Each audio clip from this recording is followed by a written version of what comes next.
এভাবে একজন মানুষ রাস্তায় মারতে পারে না। আমি সাধারণ কেউ নয়, আমি বাংলাদেশ সেনাবাহিনী সৈনিক ছিলাম। আমি শপথ নিছি, আমি দেশের জন্য প্রাণ দিতে পারি নাই। আমি প্রাণ ধরাই জীবন দেবো, জীবন আমি শেষ করে দেবো। প্রাণ ধরাই কোনো দুর্নীতি আমি রাখবো না। আমি প্রাণ ধরাই কোনো দুর্নীতি রাখবো না।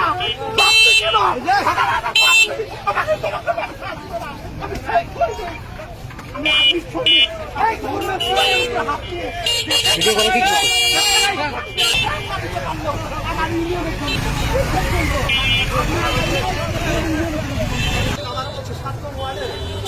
ইউনিয়নের 7 ওয়ার্ডের আশরাফ হোসেনের বাড়ি, সেখান থেকে 1,10,00,000 টাকা বাজেট ছিল, কোনো কাজ করে নাই।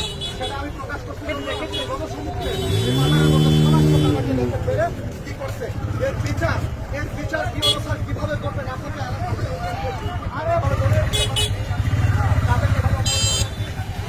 আমি যদি অন্যায় করে থাকি, ভুল করে থাকি, অবশ্যই বিচার আছে, অবশ্যই বিচার আছে। দেশের আইন আছে, আইন আছে না?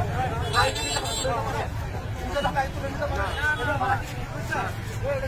মারার ভিডিওটা আছে না?